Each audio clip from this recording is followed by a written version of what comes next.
इधर देखो, चारों तरफ यहाँ पर आपको जंगल दिखेगा। लेकिन उन भारतीयों का क्या जिन्होंने 1857 की क्रांति में अपनी जान दी थी। इधर मैं आपको दिखाऊं तो यहाँ पर पूरा डाटा लिखा हुआ है कि कितने सारे लोग घायल हुए थे, कितने सारे लोग मारे गए थे। जय हिंद, स्वागत है आप सभी का मेरे न्यू ब्लॉग में। तो भाई अभी मैं जा रहा हूँ कश्मीरी गेट, आप सभी को एक ऐसे मोनूमेंट को दिखाने के लिए जिसके बारे में आपने शायद ही पहले कभी पढ़ा या सुना होगा। 1857 की क्रांति, जिसने ईस्ट इंडिया कंपनी के जड़ों को पूरे तरीके से भारत से उखाड़ फेंका था। उसके बाद से जो ब्रिटिश गवर्नमेंट आती है वो एक ऐसे मोनूमेंट का निर्माण करवाती है जिसके दौरान उसे भारी जनता का विरोध का सामना करना पड़ता है। फिर जब देश आज़ाद होता है उस मोनूमेंट को गिराने की बात रखी जाती है। जनता मांग करती है कि उस मोनूमेंट को अब गिरा दिया जाना चाहिए। भारतीय जनता उस मोनूमेंट से क्यों इतनी नाराज थी, क्यों उसे गिराना चाहती थी, सारी चीज़ों पर हम बात करेंगे। बहुत ही दिलचस्प कहानी है। सबसे पहले हम कश्मीरी गेट पहुंचते हैं, फिर सारी चीज़ों पर डिस्कस करते हैं।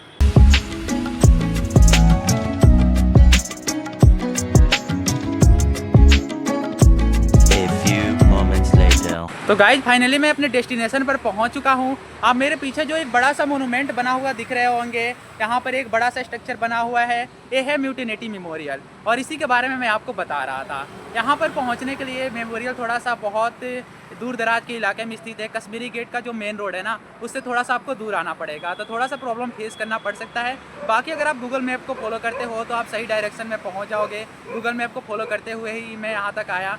और इसके अलावा मैं बताऊँ तो देखो, यहाँ पर ये जो आपको गेट बना हुआ दिख रहा होगा, यहाँ पर यूजुअली लॉक लगा होता है, लेकिन यहाँ पर साइड में ही गार्ड भैया का रूम बना हुआ है। वहाँ पे सिक्योरिटी वाले भैया हमेशा रहते हैं, तो आप उनको बताओगे कि आपको अंदर आना है तो गेट ओपन कर देंगे। अभी हम अंदर की तरफ चलते हैं। यहाँ पर सीढ़ियाँ भी बनी हुई है, उन्हीं सीढ़ियों से होकर हम ऊपर की तरफ जाएंगे तो म्यूटिनिटी मेमोरियल को और अच्छे तरीके से दिखाता हूँ।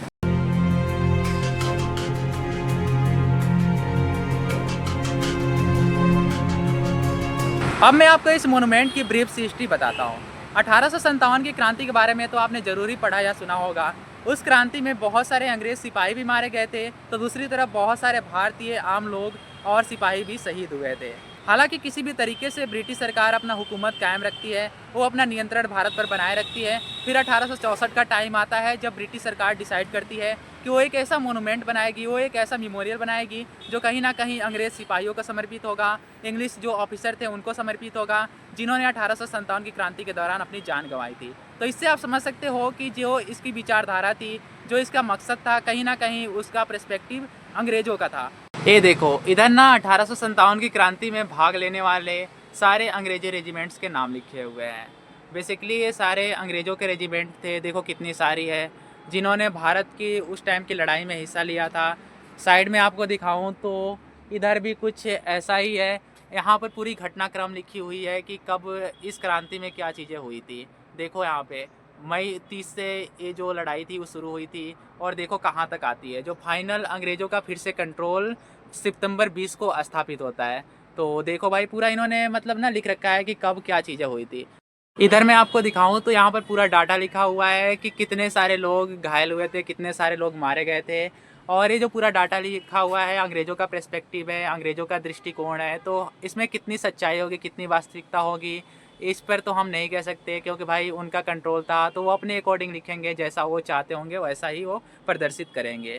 तो इस पर विश्वास करना ना करना आप पर है। मैं तो भाई कहीं ना कहीं इस पर थोड़ी सी संदेह की दृष्टि तो रहती ही है।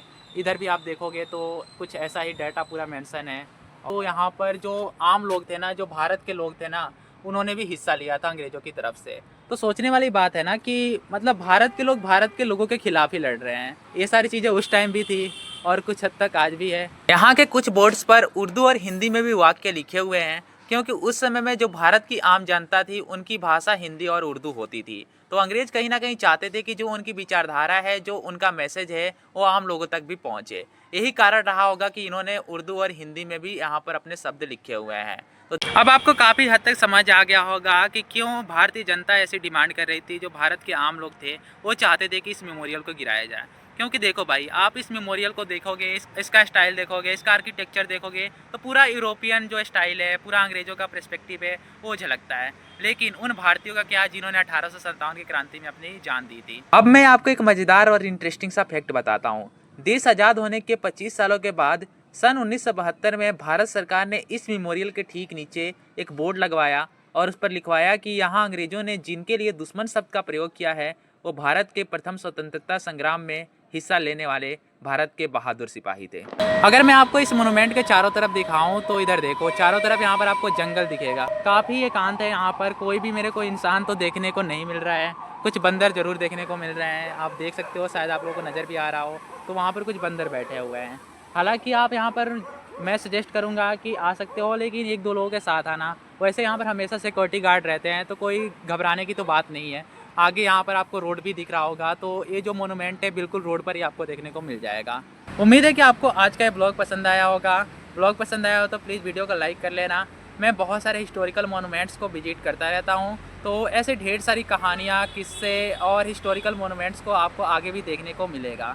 तो इसके लिए ज़रूरी है कि आप लोग इस चैनल के साथ बने रहो, मेरे साथ बने रहो। तो मिलते हैं किसी और वीडियो में, तब तक के लिए मोस्ट इम्पॉर्टेंट गुड बाय, जय हिंद।